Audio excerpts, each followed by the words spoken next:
Hi and welcome everyone. My name is Bruce Swartz. I'm from Montreal, Quebec, Canada. A lot going up in that sky of mine and I think throughout the world. Last video I posted some footage by Ken Nicoletti, UFOs in Dublin, Ireland. And what are we looking at here? This is with my infrared camera. Oh my goodness. So much is going on that our eyes don't see. Look, by slowing down the footage, always a charm. Look at the smaller lights. No, they are not twinkling stars. Not all of them, that's for sure. They pass off for twinkling stars. And that's how they'll almost never be able to be proven as UFOs sometimes. But here's the thing. Where's it going? That object is moving away from the star underneath. So, is it a star? No, it's not. Whatever it may be, it's definitely a UFO, an unidentified object that is flying in the sky and in space. How awesome is that? Can't help but wonder if some of these objects that are moving around have people or beings driving them, right? Well, now I'm also starting to think that some of these objects could be biological life creatures, maybe natural space creatures. Could they not exist? We see with the Tether incident, I think it was STS-85 mission, amazing proof that space has objects flying around that look like jellyfish. If you have not seen this incident yet, it's the Tether incident, T-E-T-H-E-R, the Tether incident. Quite an amazing event. Now look here as I found my red circle, finally, with the video editor. I think it's a lot better than the arrow. Look what's going on around this light. There are also smaller lights that are around it and that are going to follow around it and that are acting up. When a star twinkles, it will re-twinkle.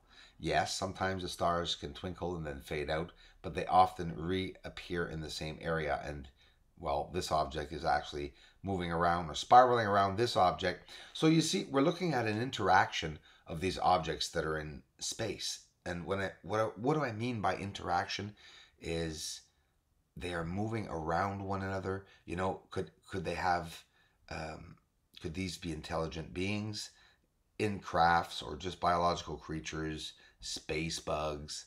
What do you want me to say? And I'm just trying to sound out what we're seeing. It's hard to show these videos sometimes because you never know what you're looking at. So whether I put the title as a meteor, an asteroid, a star, a UFO, you know, it still is just beautiful and raw footage for you guys to see yourselves.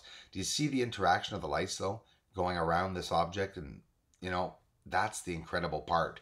Watch here, I'll get a couple more frames up of this interaction with the light again here, which this is what really boggles my mind, seeing these objects light up around other objects. So what's going on? They're interacting. That's what I mean by them interacting. I think it's pretty cool to see them, all these different lights pop up and appear. I mean, we don't see them necessarily that well in the night sky because they're too far out. This would be at the height and level. Here's close up. You know, when you're looking and we see a supposed satellite or the space station go by, you can see with the naked eye. People are going to get mad. No. How the heck do you think you're going to spot it? It's just a little light, a dot, if it's that at all. It's a dot going by in the sky, fast enough, but easy enough for you to be able to capture it. But here's the thing, it's far out. You know, this is why we're just capturing lights, but we're seeing the interaction of these lights, and that remains, to me, the interesting part. More than 1,100 Canadians last year reported unusual lights or shapes in the sky. Squares, diamonds, donut shapes, elongated tube-like objects. You know, this is in our skies at night. And this was in 2017. In 2017, last year, the activity was incredible. When I say that I see them every night, I'm not kidding. I really see them every night. They're up there. You can see in this footage the twinkling lights, not that far out in the distance around these objects. Obviously, if these objects are bright, they're going to show us a little sign of what's around it when these objects could whiz by or get close to them, because I really do believe that these are not all stars twinkling. You know, they're showing themselves. I mean, look at that. Could you imagine all these twinkling lights being UFOs? Well, you know, we remain skeptical, but in reality, many people remain skeptical. I'm not. You know, I don't think of it that way. When I see something, I see it and it finishes there. I'm not going to assume there are millions of them. But when I do see one, I do vouch for it. And yes, these are UFOs. They're not small. I'm telling you, this is massive. But how and what are these things? You know, how are they functioning? How do they work? Is it the way that we've read in history books, or are these objects like creatures? Are they working differently than anyone has ever talked about them before? That's the most incredible part for me. And seeing these objects, lights, I mean, look at them, not only one, you know, watch this inside of the circle here. Watch how that other light on top, you know, I thought it was a star. It's been there for a while and it's approaching too quickly now to the other object. So right off the bat, no, it's not a star. These objects, look how they are growing far apart. Top left, you see two other ones crossing paths, little flickering lights at the back.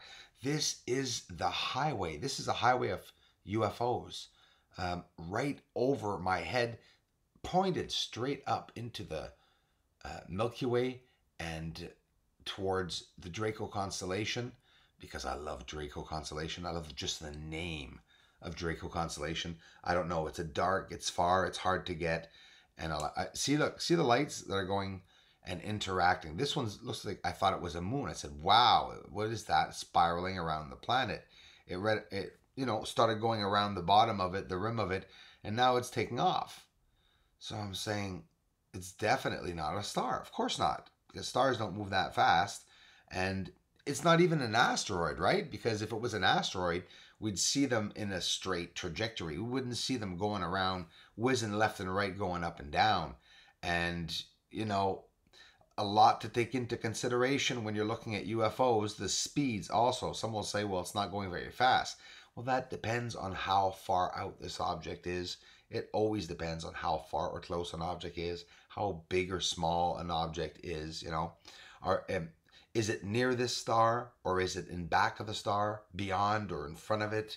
That's, you know, that's why we all fight about what we're seeing. But the basic ideal of it all is to prove that there are other species or beings out there. I'm telling you what, if it's us humans that are out there, wow, I mean, there can't be that many secret projects, you know, space programs. Are you serious?